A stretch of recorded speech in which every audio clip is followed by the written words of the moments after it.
சிவம் மேல கோபம் சக்திக்கு. அது பாட்டுக்கு எழுந்திரிச்சு போயிட்டாங்க. சிவம் என்னன்னே கண்டுக்கல. தியானத்துல போயிருவாருல அவர் எப்பவுமே. சக்திக்கு கோபம் வந்துச்சுன்னா சிவம் என்ன பண்ணுவீங்க? சைலண்டா போயிருவீங்க. இப்போ நான் ஒண்ணு சொல்றேன், நாங்க கோச்சிக்கிட்டு போறோம். நான் ஏன் போறோம் தெரியுமா? இன்னைக்காவது புரிஞ்சுக்கோங்க. கூப்பிடுவீங்கிறதுனால தான் போறோம். அப்படியே போறதுக்காக போலையா? கூப்பிடவே வரலைங்க சிவன். அந்த அம்மா கடந்து ஆடுது. உடம்பெல்லாம் அருந்து அருந்து விழுது. 108 இடங்கள்ல விழுது.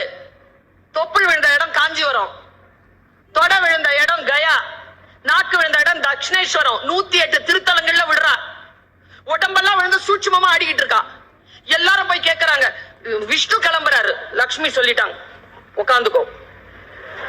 ரொம்ப கோபமா இருக்கு, அந்த பொண்ணு பக்கத்துல போவாது. பிரம்மா போறார், சரஸ்வதி உட்கார சொல்லிட்டாங்க. நேரா சிவகணங்கள் வந்து சிவம் கிட்ட சொல்றாங்க, என்னய்யா உங்க மிஸ்ஸஸ் இப்படி ஆடிக்கிட்டு இருக்குது, கொஞ்சம் போங்க. நேரா சிவன் போனார். சக்தி ஆடிக்கிட்டு இருக்கா. அவ வெடிச்சதுன்னா சூட்சுமா வெடிச்சதுன்னா உலகம் வெடிச்சிடும். போனா ஆடிக்கிட்டே இருக்கிறா. என்னன்னு தெரியல, ஏதோ ஒண்ணு செஞ்சாரு சிவன்.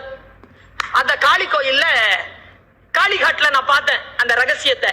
ஒண்ணும் இல்ல, அந்த ஐயா தான் சிவம் சுகிசிவம் ஐயா தான் சொன்னார், நாக்கு வெளியில தள்ளனா கோபம் அடங்கின இடமா. அது காளியினுடைய போஸ்டர் இருக்குல்ல, அது கோபம் அடங்கின இடம். எது கேட்டாலும் கிடைக்கும்.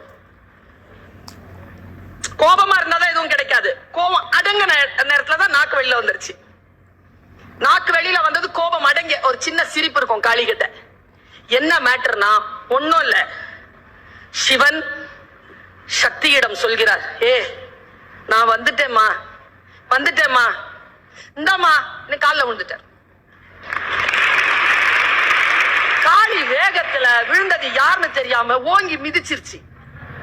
நீங்க காளி படத்தை இன்னைக்கு எடுத்து பாருங்க. காலில் அந்த அம்மா மிதிச்சிட்டு இருக்கிறதே சிவபெருமானத்தான். அதான் ரகசியமே. மிதிச்சோட ஐயோ நான் நினைக்கிற சாமி என் காலடிக்கு வந்துருச்சா அப்படின்ன உடனே கோபம் தணியுது. காளி என்கின்ற ரகசியமே சிவன் சக்தியிடம் சரணடைந்த அந்த தருணம் தான்.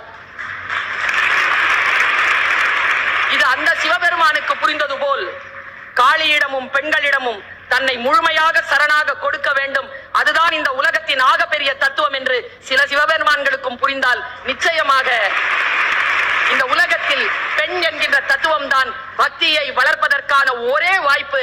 ஆண்கள் கூட பெண்களாக தன்னை நினைத்துக் கொள்ளாமல் பக்தி நெறியில் ஒரு அடி எடுத்து வைக்க முடியாது என்பதுதான் நம்முடைய தமிழ் மரபின் இந்தியாவின் தத்துவம் என்று சொல்லிக்